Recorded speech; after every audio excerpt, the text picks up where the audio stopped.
Nusantara, gugusan kepulauan terbesar di bumi ini, telah lama menjadi incaran seluruh dunia. Karena kekayaan dan keindahan alamnya, dialah surga khatulistiwa yang tertulis dalam sejarah. Rempah-rempah mempunyai andil dalam peradaban dunia. Peta perdagangan terbentuk dari perdagangan rempah. Banyak pelaut dari seluruh pelosok dunia rela berlayar berbulan-bulan untuk menemukan rempah-rempah di Nusantara. Inilah awal perebutan bangsa-bangsa di Eropa. Demi rempah-rempah, para pedagang dan petualang dunia mengarungi samudera, bertaruh hidup di jalur rempah. Zaman sekarang, banyak orang yang tidak mengenal rempah-rempah. Apalagi para milenial yang sebagian hanya membeli makanan siap saji, tanpa tahu bahan apa saja yang ada dalam makanan tersebut, terutama rempah-rempah. Indonesia merupakan negara penghasil rempah terbaik, salah satunya di Provinsi Kalimantan Selatan.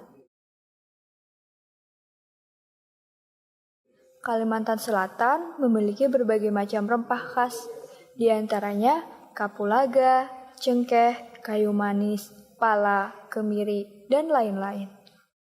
Linda, Agus, Rifki, dan Fahri sedang mengerjakan tugas kebudayaan di rumah Agus. Lalu, ada soal yang berhubungan dengan rempah.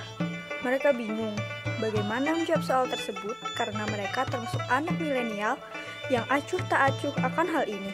Mereka pun berpikir ingin melakukan penelitian ke suatu daerah dengan tujuan untuk mencari tahu apa saja manfaat dari kayu manis sebagai rempah pilihan mereka yang ingin diteliti, dan mereka ingin mengenalkan juga rempah tersebut kepada para milenial seperti mereka.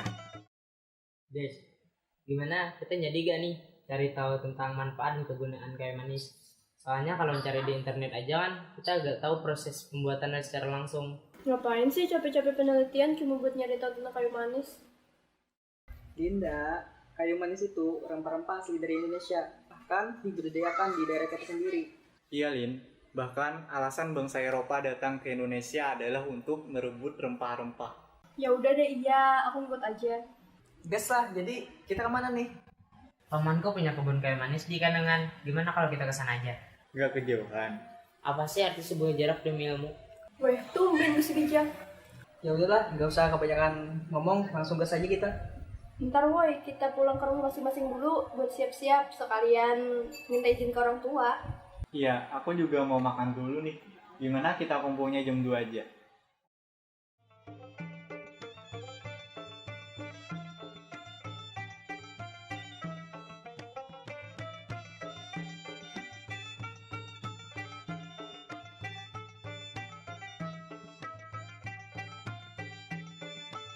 Siang harinya, mereka pun berangkat untuk melakukan perjalanan kurang lebih 2 jam.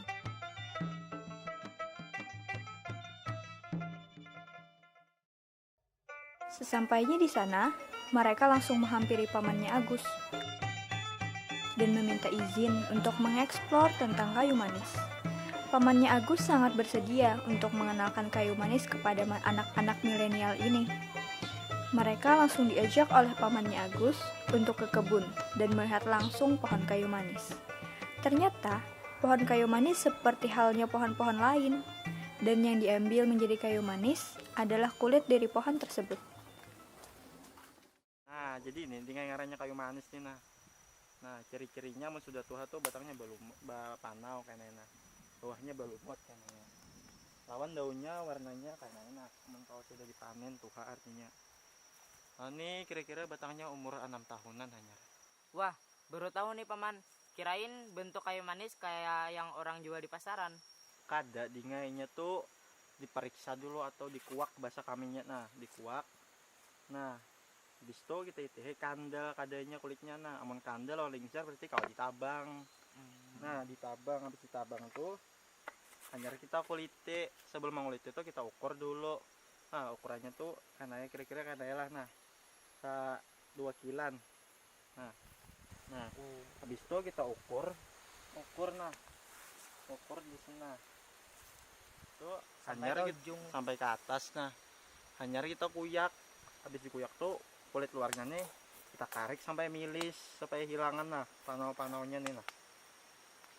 Habis dikarik hanya kita sayat-sayat sesuai ukuran tuh. Ukuran itu kira-kira 2 jarian lah supaya baik karingnya kena.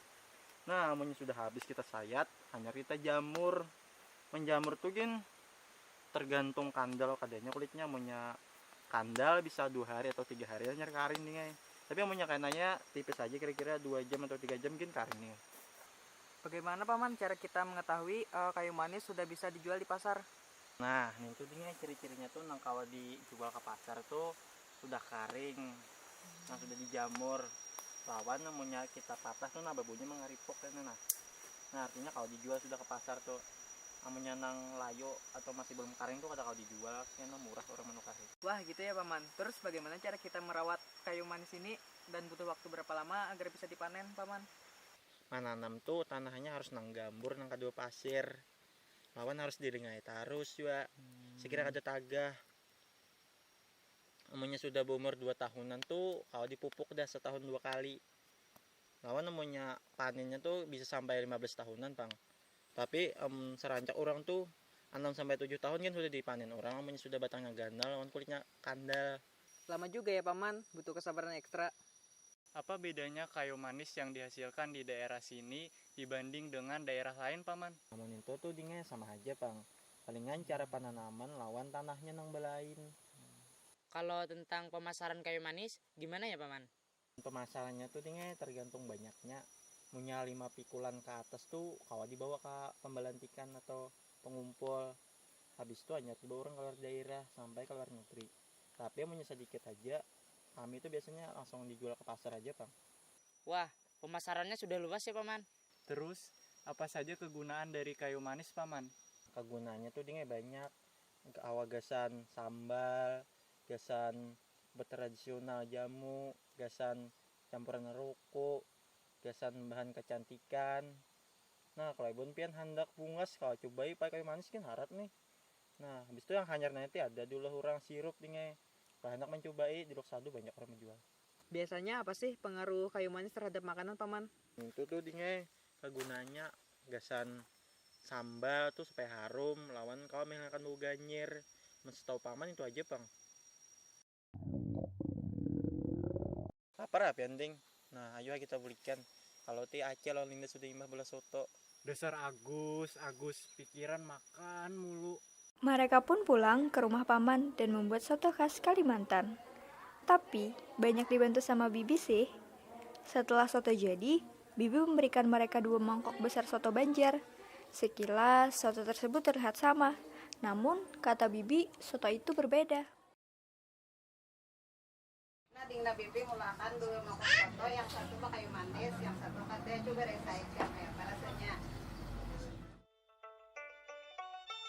Aku duluan ya, soalnya udah lapar banget nih.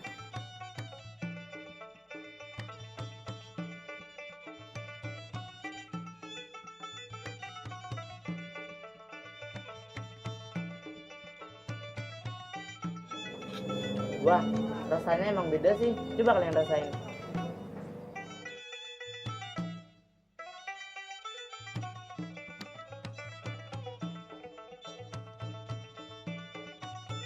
Iya, kalau yang pakai kayu manis, rasa dan aromanya lebih tajam daripada soto yang satunya.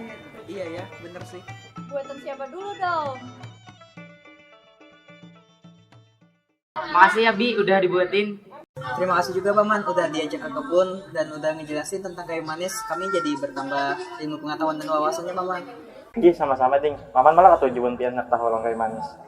Ya udah, kami pamit pulang dulu ya Paman. Sekali lagi terima kasih banyak. Ada bermalam ding. Gak usah deh Paman, soalnya izin sama orang tua cuma sehari. Ayo sama kayak itu hati-hatilah. Iya Bi, pasti.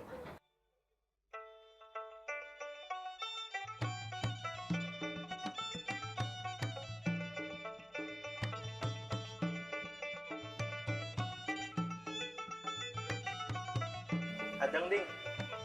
Nah ding, sirup kayu manisnya gesan oleh-olehnya. Makasih banyak ya Paman. Mereka pun pulang dengan membawa oleh-oleh sirup kayu manis. Dan yang paling penting, mereka membawa pulang ilmu serta bertambahnya wawasan tentang rempah kayu manis.